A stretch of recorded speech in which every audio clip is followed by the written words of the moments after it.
What's happening, Muscle and Mind? Welcome back to Infomercial Exposure, where we expose some of the top health and fitness products in the market.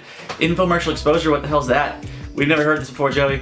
Yeah, I haven't done one of these in a while, and most of you guys are kind of new here, so welcome to the club.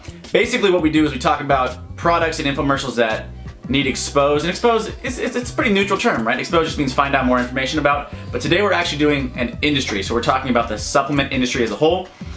The reason I feel the need to do this is because all the noise lately about Shredz supplements, about these 30-day program scams, and a lot of what you're seeing, a lot of people are photoshopping their pictures, so just kind of the advertising power is in the hands of the individuals now, not so much the companies anymore or the large media companies. So I just feel like we need to talk about it. Let's see what happens when we discuss it. So to anyone that has recently noticed that most of what you see on Facebook, Instagram, or YouTube is some sort of advertisement, welcome to 2016. It may feel like social media has been around for a long time, but if you look back on history, it's actually still relatively young, extremely young. It's still in its like toddler stage right now, and it's only going to continue to become more and more monetized.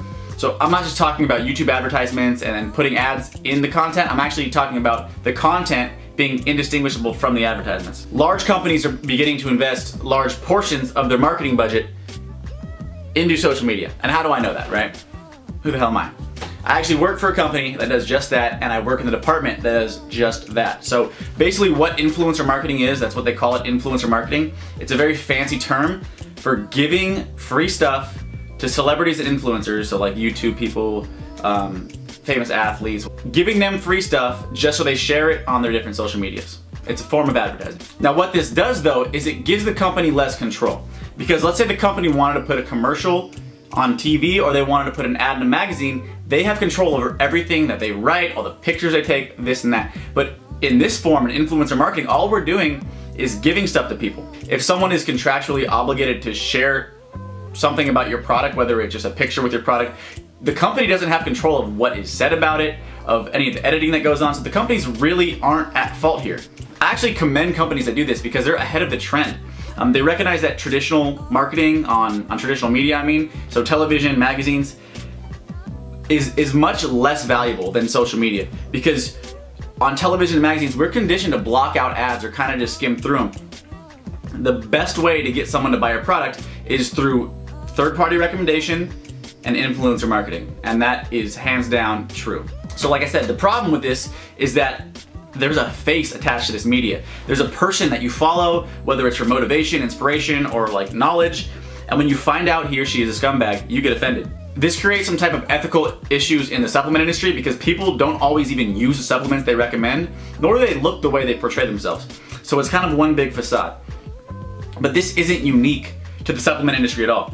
So how about cosmetics, right? All of those photos are retouched, more than retouched, they're actually made perfect. And young women wonder why they don't look like Kylie Jenner when they use these lip products. Kylie's making a killing right now from lip products when her lips looked like this a couple years ago. Do you think that's because she has a superior product, or is it something else? So back to supplement marketing. Who is photoshopping and retouching their pictures? Everybody is photoshopping their pictures. Like literally, listen to me, everybody is photoshopping their pictures. People only show you what they want you to see. So whether they're only slightly changing filters and structuring, or they're actually using Photoshop to stretch out their body and make them look however they want, the difference is irrelevant. I really don't see what it matters. They're just pictures, and these pictures do not represent real life. So on one hand, it's inspirational, motivational to see a body that like you aspire to have, but on the other hand, is it unethical to use that same picture to sell something to someone who is unsuspecting? And I've learned this the hard way. So let me tell you guys a story of a time I got hosed. So I was like 18 years old and I sprained my ankle and I was on some low-end painkillers, and I go to the ATM at my bank. So I'm making a transaction and this girl comes up to me. She's probably like 15, 16, and she asked me to do her a favor. So she told me that she had a check that she needed to cash, and it was for $120, and she told me that she made it babysitting. But she couldn't cash it herself because the bank was closed, it was after hours, and I was at an ATM. So basically what she wanted me to do was to take the check, deposit it, and give her cash. Now, I'm not sure if it was, my faith in humanity or the painkillers, but I trusted her. So she looked innocent, right, and she looked kind of desperate too, and I wanted to help. But, sure enough, long story short, the check bounced and I was out $120. And why am I telling you this? I learned a lesson from that, you know? That hardened me, and it honestly made me believe that you can't always trust people. I'm not saying you can't ever trust people, but you can't always trust people, especially people you don't know. Because people will use you to make money. Whatever you think your relationship might be with someone that you follow or like on social media, for the most part, a lot of them are actually trying to use you to make money. And there are always people thinking of clever ways to use your generosity and your empathy against you. Alright, so story over. The people that profit from this do not care. In this world, what makes dollars makes sense, and that has been proven by how people exploit children and animals just to make money.